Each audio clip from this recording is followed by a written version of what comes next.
नमस्कार, न्यूज़ अब तक में आप सभी का स्वागत है। मैं हूं श्वेता। आगे बढ़ते हैं खबरों की तरफ। आज बीजेपी द्वारा हमें बुलाया गया। हमने बीजेपी के कार्यकर्ताओं से कांग्रेस द्वारा रखे गए सवाल पूछे। बीजेपी द्वारा कांग्रेस के सवालों का जवाब दिया गया। कांग्रेस द्वारा यह कहा गया था कि कुलदीप जी जब से एमपी बने हैं तब से लेकर आज तक जितने प्रोजेक्ट आए हैं उनके द्वारा किया गया है। बीजेपी का कहना था सरकार हमारा और एमपी द्वारा काम कैसे। हमारा प्रश्न दोनों पार्टियों से यह है कि अंडमान और निकोबार में इतने सारे समस्या हो रही है, जैसे टूरिज्म बंद होने पर लोग परेशान, शिप न मिलने पर इंटर आइलैंड के स्टूडेंट परेशान, इंटरनेट फैसिलिटी नहीं होने पर बच्चे परेशान और गवर्नमेंट हॉस्पिटल की सुविधा नहीं होने पर आम जनता परेशान। क्या आरोप प्रत्यारोप करने से लोगों की परेशानियों का समाधान हो पाएगा? चलिए जानते हैं। नमस्कार, न्यूज़ आप तक में आप सभी का स्वागत है। हमारे साथ अभी यहाँ पे बीजेपी के कार्यकर्ता जुड़े हैं। आइए हम उनसे जानते हैं। पहले हम मूर्ति जी से पूछेंगे, जो नेशनल काउंसिल मेंबर है बीजेपी के। मूर्ति जी, हम सर से कुछ सवाल करेंगे।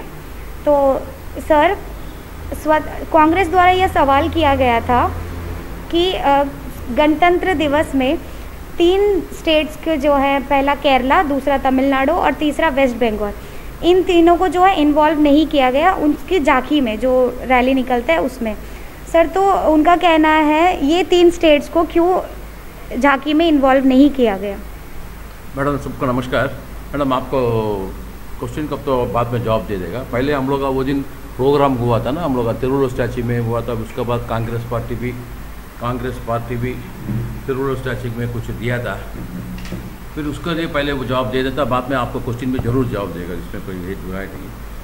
आप लोग भी वो दिन यूट्यूब क्लिपिंग में दिया था, एमपी का बचाव होने के लिए कांग्रेस कार्यकर्ता उतरा बोलता। बचाव का मतलब क्या है? उसको तो गलत हो गया, उसको बचाने के लिए पार्टी उतरा करे। आप लोग का व्यू है, ये जनता का व्यू भी ऐसी है। दूसरा है, आप लोग रिपोर्टर हम देखा है, चारों नेता लोग था, आप बार बार यही क्वेश्चन पूछ रहा है।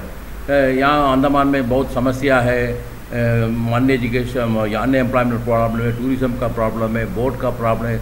उसका पीछे हम लोग संसद साहब कुलदीप राय शर्मा जी कभी कोई पदयात्रा नहीं किया, कोई धरना नहीं किया, उसके लिए वो सब करना था करके आप लोग बोला था। अच्छा क्वेश्चन था, उसका भी वो लोग जवाब नहीं दिया, कोई भी नहीं जवाब नहीं दिया। आप लोग भी है। उसके बाद में हम बोलना मांगता था,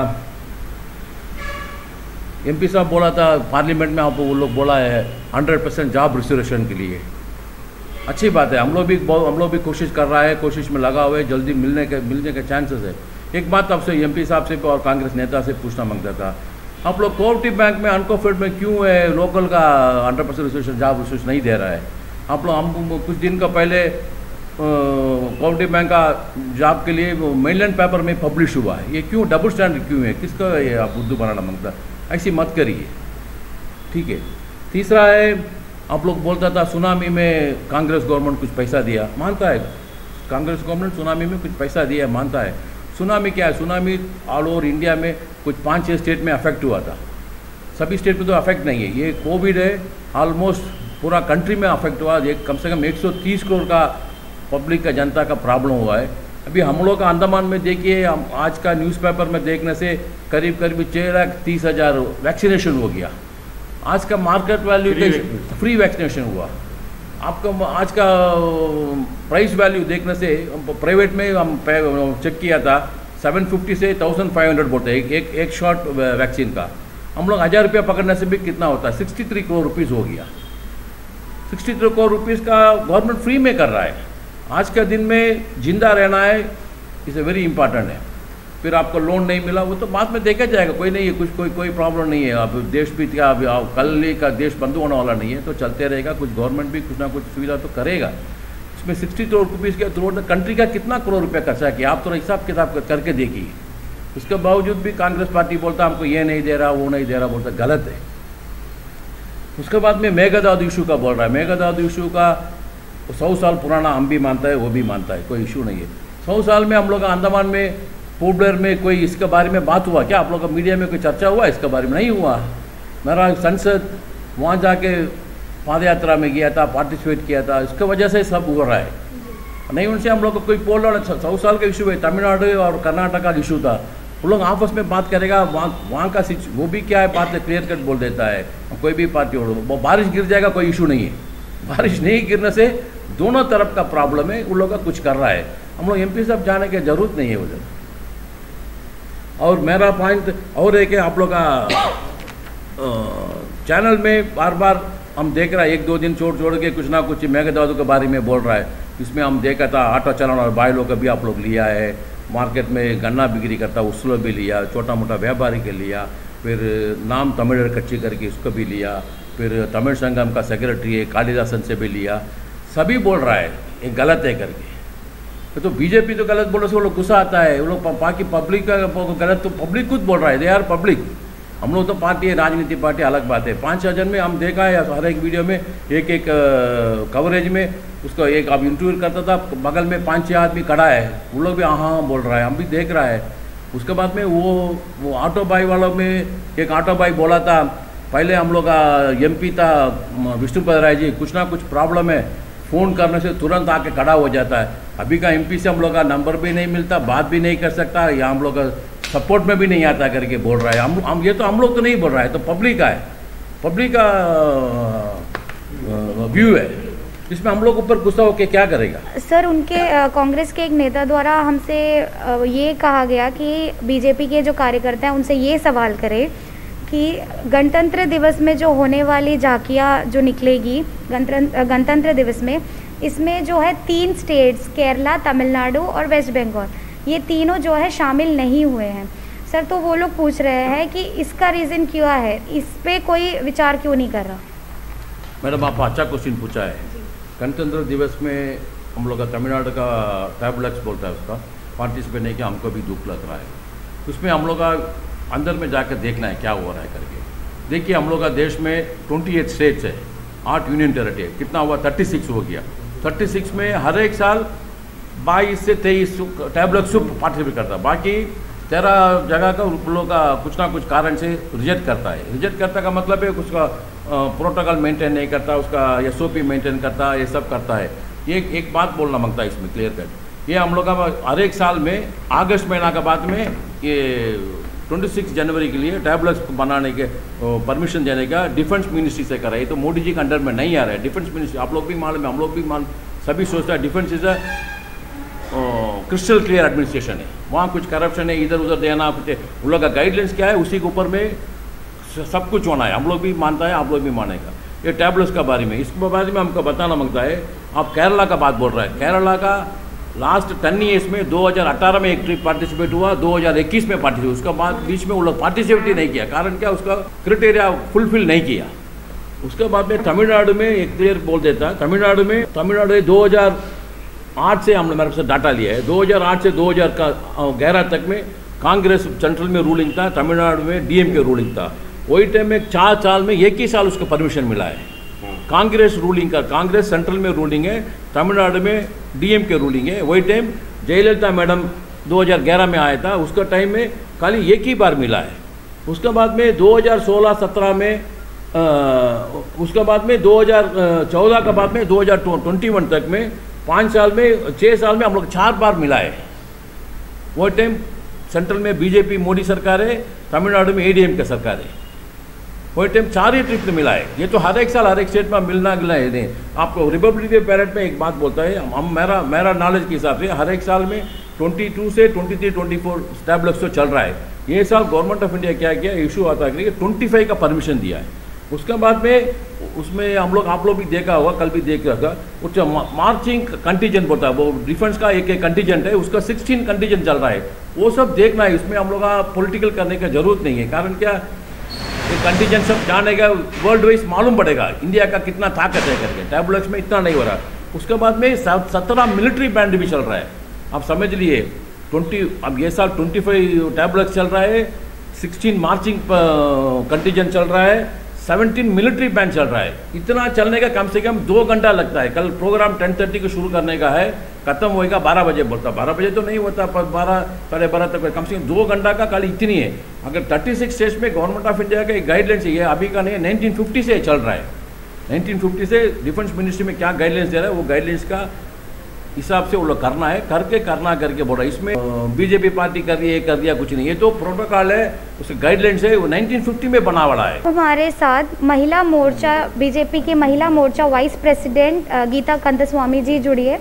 आइए हम जानते हैं उनसे वो इस बारे में क्या कहना चाहती है। नमस्कार मैडम। तो उस दिन तिरुवल स्टैच्यू में जो कांग्रेस के लोग बोल रहे थे ना मेघादातु के बारे में, तो हम लोग इशू उठाए, तो वो छोड़ के उन लोग बोल रहे हैं कि नीट का प्रॉब्लम, नीट का बात लोग बोलने शुरू कर दिए। तो ये नीट कहाँ से आया बीच में? ठीक है, यहाँ का तो कोई ज़रूरत नहीं है नीट का। और जो नीट जो शुरू कराया तो कांग्रेस के लोग शुरू कराए, हम लोग नहीं कराए, बीजेपी के लोग नहीं कराए, कांग्रेस के लोग शुरू कराए। ठीक है, और ये तो इन लोग बोल नहीं रहे हैं, जो जितने लोग बोल रहे थे ना, ये इन लोग बोल रहे हैं कोऑपरेटिव बैंक बोल। ठीक है, और एक बात है कि तमिल सेल्वम जी बोल रहे थे कि विष्णु पदराई तमिल लोग को सपोर्ट नहीं था। मैं खुद थी एमपी ऑफिस में, मैं खुद सुबह 9 बजे से लेके रात 6 बजे तक बैठे रहेगी, शाम 6 बजे तक हम सबको देखती थी। खाली कांग्रेस वाले लोग आते थे, अपना एमपी का फंड से रोड बनाए, कितना वॉल, कितना क्या दीवार बनाए थे, कितने जन लोग, उन लोग कांग्रेस वाले को आगे काम करवा के दिया। हमारा एक्स एमपी आज उन लोग कैसा इतना झूठ बोल रहे हैं तमिल सेल्वम जी कि एमपी हमारा विष्णु जी को कोई तमिल लोग को कोई सपोर्ट नहीं किया करके। कामराज स्कूल का कराए। और ये जो जितना वो मस्जिद का दीवार, इतना तो झूठ नहीं बोलना चाहिए। कांग्रेस वाले इतना झूठ है, बहुत एकदम ऊपर से नीचे तक झूठ है। हमारा एक्स एमपी ने तमिल वालों को लोग के लिए बहुत कुछ किए थे। और ये भी बोलना चाहती हूँ कि ये तमिल सेल्वम जो इस तरह झूठ बोल रहे हैं ना, आइंदा इस तरह झूठ नहीं बोलना चाहिए उनको। और उनका नाम जो तमिल सेल्वम रखे थे ना, वो तमिल सेल्वम नहीं है, वो इंग्लिश सेल्वम। छोटा सा सवाल है आप सभी से। उन्होंने ये बोला था कि एमपी द्वारा 100% रिजर्वेशन का जो प्राइवेट बिल उन्होंने पास किया था, तो उनका कहना ये है कि एमपी कुलदीप राय शर्मा जी है, उन्होंने पास बिल तो कर दिया जी, सबमिट कर दिया, लेकिन सरकार में तो बीजेपी की सरकार है, तो क्या ये बिल आगे पास होगा? नहीं, वो तो पॉलिटिकल इशू है, हम लोग भी इतना बात जानकारी नहीं है क्या फॉर्मेलिटीज है। मेरा हिसाब से 65 ईयर्स, हम लोग 75 ईयर्स होने वाला है, इसमें खाली 14 बिल प्राइवेट बिल अभी तक सबमिट हुआ है। देश में पार्लियामेंट में बार नहीं होता है प्राइवेट बिल, 14 बिल पास हुआ और लास्ट 8-10 साल से कोई प्राइवेट बिल भी कोई एमपी भी सबमिट नहीं किया। और सुंदर जी आपसे पूछ रहे थे ना, सुंदर जी, उसका नाम सुंदर जी है ना? सुंदरम जी, हाँ ओके। सुंदरम जी आपसे पूछ रहे, आप बोलिए मैडम, आप क्या बोलेगी उनको? आप तो क्वेश्चन करने वाले हैं, हम लोग आंसर देने वाले हैं। वो बार 4-6 बार बोल दिए कि आप बोलिए मैडम, तो हम लोग बोल रहे हैं आपको। मुझे आखिर में यही कहना था, सारा पॉइंट तो मैंने बताया है। कांग्रेस का जो झूठ बोलने का जो आदत है, यहाँ नहीं है, वो नेशनल में भी है। वो राहुल बाबा क्या क्या बोलते हैं, वो तो सब न्यूज़ में देख के बच्चा लोग, सारा बड़ा लोग सभी देख के बताते रहते हैं हाँ। झूठ बोलना और गुमराह करना, अब ये जो अंडमान निकोबार द्वीपों को जनता समझ गया है वो दिन का स्टेटमेंट से कि हाँ भाई कांग्रेस पार्टी जो है झूठ का सहारा ही चल सकता है। वो दिन भी हम बताया था, प्रशासन हो, यहाँ का विकास हो, यहाँ का काम हो, छोटा सा बात छूट गया, 100% रिजर्वेशन और 10,000 पोस्ट कहीं दिन से हम लोग का मांग है, कहीं दिन से हम लोग इसका जो है एक नोटिफिकेशन से लेके अमित शाह जी से लेके हर बार आप समय पर जो है हमारा अध्यक्ष जी और विशाल जोली जी इसको बार जो इसको मांग किया। अब ये एक तो प्राइवेट बिल नाम के लिए लेके आके हाँ ये जो है हमने मांगा, ये गलत है। इस तरह का बात जो है इन लोग, मतलब एक एमपी है ना, बार उनको बोलना अच्छा नहीं लगता, उनको कम से कम उनका मान मर्यादा रखा जाए। हर जो है तमिल कम्युनिटी के बारे में एक स्टेटमेंट हुआ ना, एमपी साहब को भी तो स्टेटमेंट दे सकता था, दे सकता कि नहीं दे सकता था, नहीं दिया। वो छोड़िए, आप बार वो सवाल करने का बात कर दिया था। इंटर आइलैंड का लोग जो बच्चा लोग आज यहाँ पर जो अवस्था में यहाँ है, बहुत दुख का साथ कहना पड़ रहा है। पिछला कोरोना में भी जो हमारा भारतीय जनता पार्टी और हमारा अध्यक्ष हमारा विशाल जोली जी, हमारा विष्णु पदराई और पूरा पार्टी का कार्यकर्ता जैसा जमीन में उतर के काम किया, परमिशन नहीं मिल रहा था, रात को डेड बॉडी उठाने के लिए आदमी नहीं आ रहा था। हम लोग जा करके जो है हम लोग हॉस्पिटल में जा करके यहाँ से डिगली को लिटिल अंडमान डेड बॉडी भेज रहे थे, कांग्रेस दफ्तर में ताला लगा हुआ था। मैं सच्चाई बता रहा हूँ, हम लोग भारतीय जनता पार्टी का लोग कभी झूठ बात नहीं करते, आज बात करते। आज इंटर एलिमेंट लोग बच्चा लोग तरस रहे, उस स्टेज में तो आया नहीं, ठीक है। तो विशाल जूली जी तुरंत लिखा, आप तुरंत जो है बोर्ड छोड़िए, बच्चा लोग यहाँ अवस्था में पड़ा है, तुरंत लिखा। और समय समय पर उनको तो देखते ही होंगे आप, समय समय पर प्रशासन को, अंडमान निकोबार द्वीप समस्या को बराबर वो लिखते रहते हैं, मिनिस्टर को, एडमिनिस्ट्रेशन को, चीफ सेक्रेटरी को, हमारा अध्यक्ष जी भी लिखते रहते हैं कि ये समस्या को दूर करिए। जब उनको समस्या चिट्ठी से दूर नहीं होता, डायरेक्ट उनके पास जाके बैठ करके यहाँ का समस्या को सुलझाते हैं। अब एमपी को क्या पैसा देगा बताइए। अब हमारे साथ बीजेपी के पॉलिटिकल सेक्रेटरी सेल्व कुमार जी जुड़े हैं, आइए हम उनसे जानते हैं वो क्या कहना चाहते हैं। அனைவருக்கும் வணக்கம். நீங்கள் அனைவரும் அறிவீர்கள், இலங்கையில் நடந்த இனக்கலவரம் உலக அளவிலே தமிழர்களுக்கு மிக பெரிய ஒரு மன வருத்தத்தை கொடுத்தது. அப்பொழுது காங்கிரஸ் ஆட்சி நடத்தி கொண்டிருந்தது என்பதை யாரும் மறக்க முடியும். சோனியா காந்தி ஆகட்டும், ராகுல் காந்தி ஆகட்டும், அன்றைய ராஜீவ் காந்தி ஆகட்டும், இனக்கலவரம் என்பது மிக கொடூரமான ஒன்று. அடுத்தது 2014 சுனாமி ஏற்பட்ட போது கூட ட்ரிலங் தீவு, கச்சால் தீவுகளே அதிக அளவு தமிழர்கள் பாதிக்கப்பட்டார்கள். அதிக அளவு நமது இன கொழுந்துகள் இழந்திருக்கிறோம். அந்த நேரத்தில் கூட சோனியா காந்தி அவர்கள் நிக்கோபாரிலே வந்து இறங்கினார்களே தவிர கச்சால் தீவிலோ மற்ற தீவிலோ தமிழர்களுக்கு எந்தவித ஆதரவும் கொடுக்கவில்லை. இதிலிருந்து நாம் ஒன்றை உணர வேண்டும், காங்கிரஸ் கட்சி எந்த வகையிலுமே தமிழர்களுக்கு ஆதரவோ உதவி நல்கக்கூடிய கட்சி அல்ல என்பதை இந்த நேரத்தில் நான் கூறிக்கொள்ள விரும்புகிறேன். நன்றி. अंडमान से जुड़ी सभी छोटी बड़ी खबरें देखने के लिए हमारे अपने न्यूज आप तक यूट्यूब चैनल को सब्सक्राइब करें और बेल आइकॉन प्रेस करना ना भूलें। हमारा अपना न्यूज आप तक, अब सच देखेगा अंडमान।